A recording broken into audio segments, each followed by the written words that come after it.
Welcome to the podcast. Now, this time, we're on a journey of discovery, and I'm not talking about Galileo or Columbus or Salk or Armstrong. All of them swell guys, no question. Don't get me wrong. But I'm talking about discovery of the miracles that we experience every day. The journey takes us to the city of my birth, Bridgeport, Connecticut, where we visit the Discovery Museum and Planetarium. Executive Director Bill Finch, former Connecticut State Senator, Mayor of Bridgeport, Executive Director of the New York State Turnpike Authority, now oversees this jewel of a museum where kids and adults are propelled into a world of wonder, science, challenge, and discovery. Bill Finch, Executive Director of the Discovery Museum and Planetarium in Bridgeport, Connecticut, this time on Take Me Through It.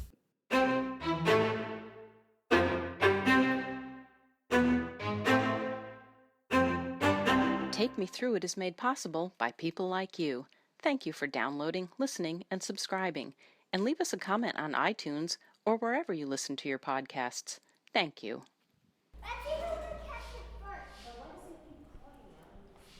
It's a weekday afternoon in the middle of winter.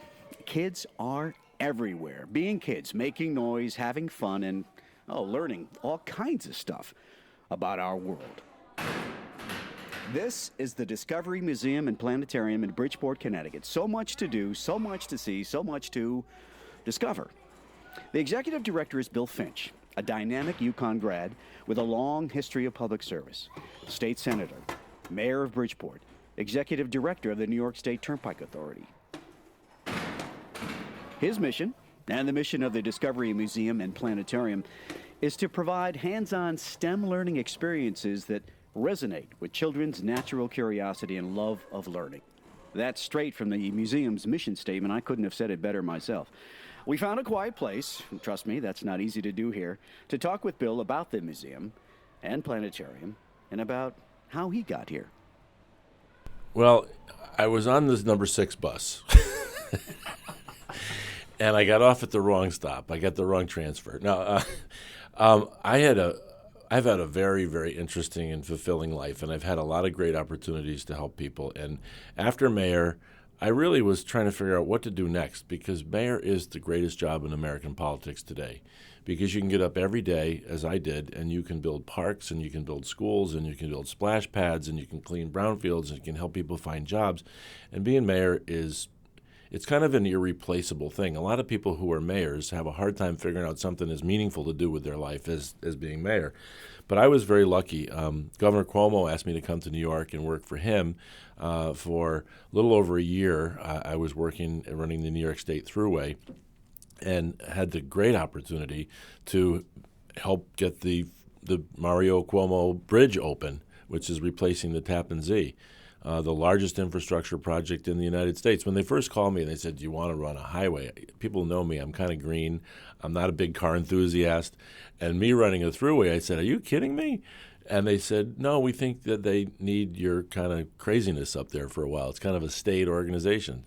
And also, you can build a $4 billion bridge." And I said, "Count me in. I want to do that." So we did that, and then they asked me to go over to the Rockefeller Institute. Jim Alatris, who was the governor's chief, was going to run it to rejuvenate that. That's a think tank to help local government. And I'm still there as a visiting fellow, trying to be a resource to help mayors who want to bring their climate fighting to scale, to talk about biodigestion and stormwater diversion and electric cars and intelligent cities, smart cities, so that we can make cities be the solution to the climate problem. So that's what I was doing there. And then the director here is a great guy. He put this place on the map. People who haven't been here in a few years have to come and see what Steve Bauman did. He has every exhibit here interactive. Every exhibit, you can't just go look at something. You have to interact with the exhibit. And in each one, you're learning, and you're exploring, and you're discovering. And so for me, I came here as a kid. I brought my 4 boys as a kid. I've been a member. My kids have gone to summer camp here. This is one of the coolest places around, and a lot of people don't know about it. So my reason for being here is to try to put this back on the map for the people who don't know about it and have them realize this is a tool for kids from 1 to 100 to come here and discover. The Earth is, what did Carl Sagan call it, a pale blue dot? It's a small place, really, but it's all we've got, and we've got to take care of it. And I think we can discover ways to take care of the earth right here on Park Avenue. I was going to ask you about your first impressions since you've been here, since just after the first of the year, I think. So it sounds like you were impressed early and even before you got here. Well, I've been coming here for years. You know, I have 4 boys, and they've all gotten in the car and go with Dad to the Science Museum, and that's kind of how they grew up, especially my younger boys, who are a little bit more scientifically inclined. I don't know if that's a reflection of more technology in society, but they were very inclined, and they have been to summer camp many years here. So I've been coming here, and I've noticed how, this started as the Museum of Art, Science, and Industry. It was the powers that be of the town wanted to make sure that people understood that left-hand side of the brain, that creative side, the discovery part of the brain, is important to our economy. It's important to creating jobs. It's important to finding ways to solve the climate crisis. You have to be creative. We're living in a society that if you're not creative, you don't advance wherever you are, whether you're an accountant, a doctor, a refuse worker. You have to be creative. You have to figure out how to do more with less, like mayors are always trying to do. So, it was a natural thing for me, but I can remember, BJ, being here as a little kid. I must have been, 10 or 11, and climbing in this plastic helicopter. Now, I never became a pilot, but I thought about it. I thought about how math and science help you do your job, help you figure out your place in the cosmos. Where are we? Where do we fit? What can we do with our lives? And you have to know science and math. You don't have to love it like we do, but you really need to know it. And the way to expose children is at an early age. We are the first rung on the STEM job ladder, the science, technology, engineering, and math jobs ladder. The first rung is bringing your kid here when they're 2 or 3 and running around and slamming things around and pulling ropes and jumping on things and, shooting tennis balls at your brother. This is what you do here, and you see physics and you see engineering before you know what it is. And that's how we sparked the discovery gene. And so give me an example, 1 or 2 examples of what do you think is just really maybe the coolest stuff here at the museum. Well, first off, we're one of the only planetariums in the state. We can show you the stars. We can show you the cosmos right in our planetarium dome. We have great venues here for birthday parties and corporate outings. And we have an exhibit here, which is not really an exhibit. None of these things are exhibits per se. They're all things you have to participate in. We're the only public science on a sphere. We have a giant globe, and you'll see it later when you go downstairs. It's on the first level. It's a giant globe that we can project any planet, any star. We can project lessons in climate change. We can project all the Facebook connections in the world to see how Russia and China are dark and the rest of the world is lit up and connected. We can show you where all the jet planes fly in one day over time. So at 4 in the morning, it's very quiet. It looks like little bugs flying around the planet, and all of a sudden, there's a swarm of hornets flying around your city, and then it quiets down again. And you realize there's almost 90,000 jets in the sky every day. Well, where do they go? You see a little fly over your city, but you can see where they all go at one time right here. And the only place you can see it in New England is right here. But one of the coolest things we have here is called the Challenger Center. When Challenger disaster occurred, all of the people involved with that donated lots of money and created 40 Challenger Centers. These are all reenactments. You go there and you participate in a module, in a reenactment. So we have 3 major modules. We have an Earth, a Mars, and a lunar, moon, Earth, moon. And each one of those has a module where there are, say, 15 or 20 kids in one room, which is outfitted as mission control. They have the headphones on, they have a mission commander in front of the room, and they go through a module. The module was created by the astronauts. You're doing what they did in outer space. Then the other room, which is connected, and you don't really know it's connected, right, because you're virtually living in separate spaces, is either the International Space Station or the Space Shuttle, and it's set up to do experiments. So the students or the corporate training group or the team building group or the Girl Scout troop, they're in there with their hands through the gloves touching moon rocks. They're in there doing blood pressure and skin temperature readings on a sick astronaut. They're doing a module of things that happen in outer space. And it gets to a point where they're humming along and it's going great, and all of a sudden there's part of the module which is, somebody's got the flu. There's an oxygen leak. The pH in the water is off. Now you're, miles up in space. You got to take care of those little things, just like we have to take care of the Earth better. You have to take care of your Earth environment that's transported into a hostile environment in outer space. So the kids are like, "Are we going to crash? Are we?" No, this is pretend. But it's so realistic that the people who participate, and of course the children usually do better than the adults in this, right? It's like you're really in outer space. And when people come out of it, they come out of it transformed. They come out of it really living the experience that our astronauts, as brave as they are doing in a hostile environment. We have the luxury of walking out the door into the perfect little Goldilocks zone that Earth is in.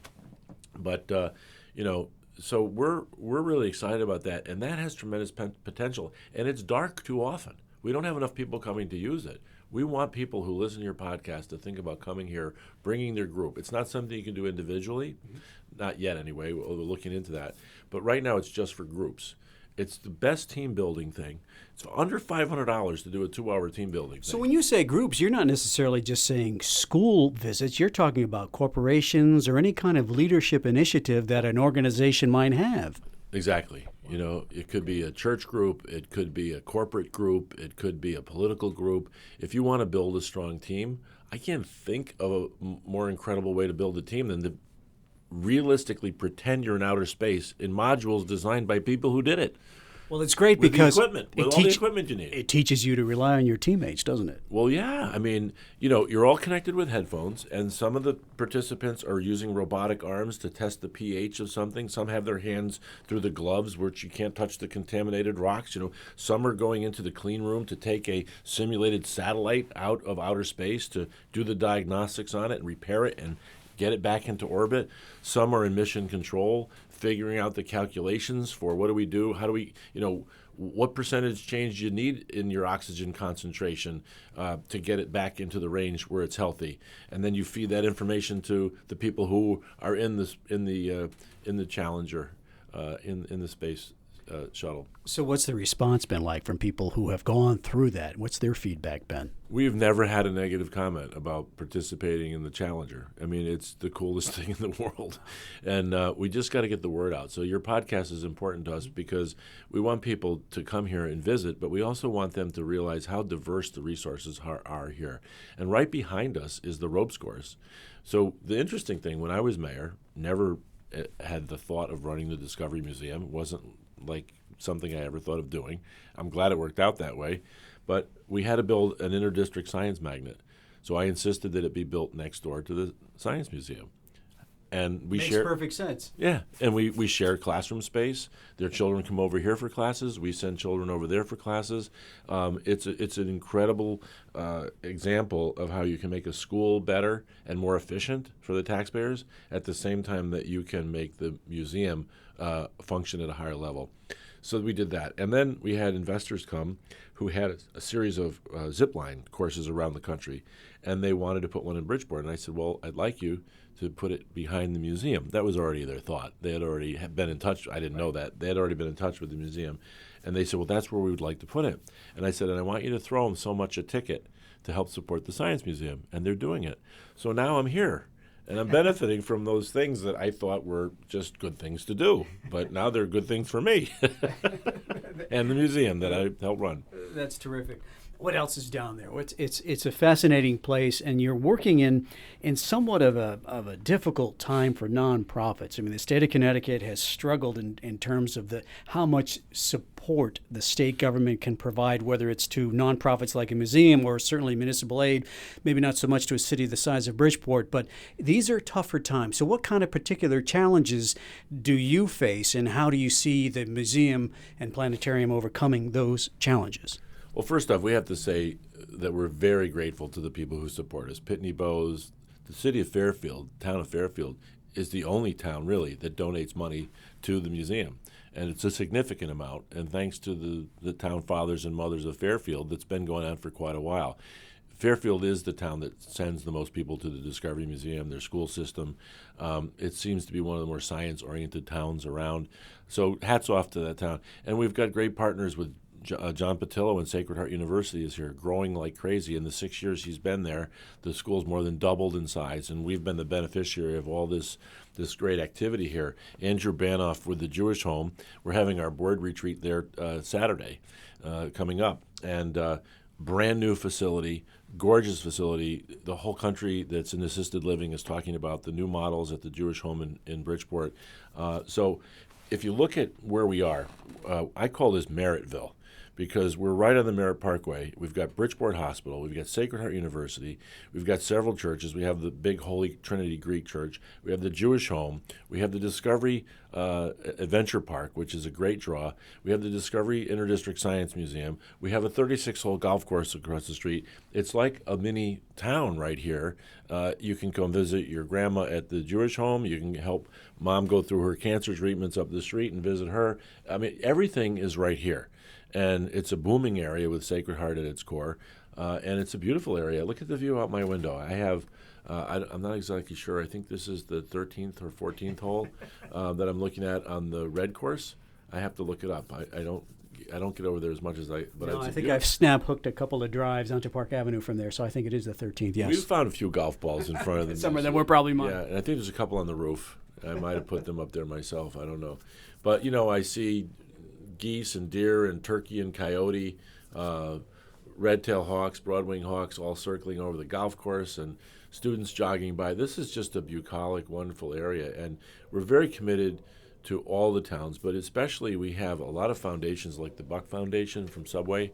They pay for, and as I mentioned, Pitney Bowes, these sponsors pay for underprivileged kids from Bridgeport to come to something called a STEM accelerator. We know that Connecticut's having a hard time filling jobs that are scientific and mathematically oriented. And we can help that because we can take that stigma and that fear away and make it fun.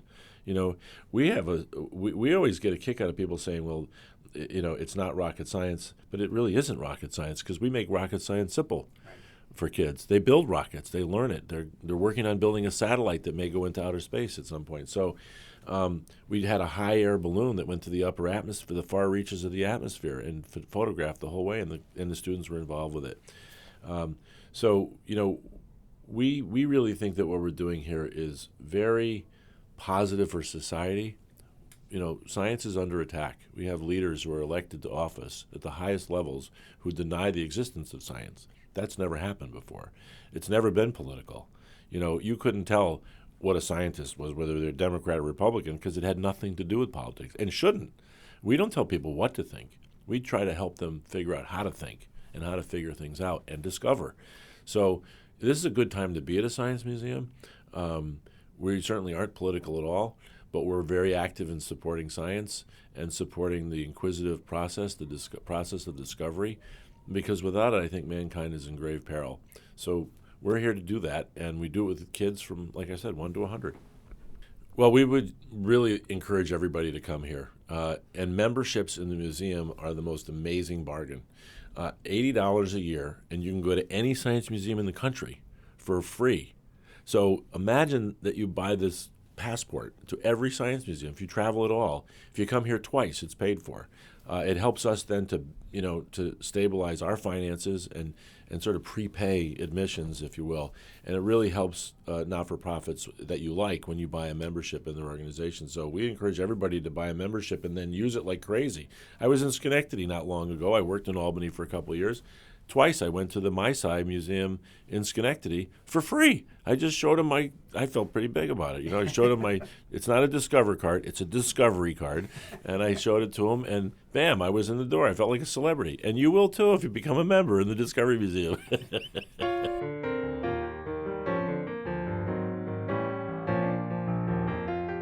I love that concept of Merrittville. If you know Southern Connecticut, especially the Bridgeport and Fairfield and Easton and Trumbull area, you'll know exactly what Bill is talking about. Interesting concept. For more about the Discovery Museum and Planetarium, please visit discoverymuseum.org. How easy is that to remember? discoverymuseum.org. Check it out.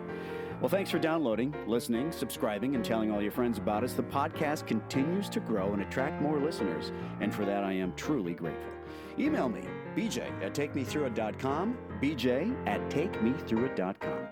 I'm BJ Fennell. Join me next time for Take Me Through It a production of Fennell Communications, LLC.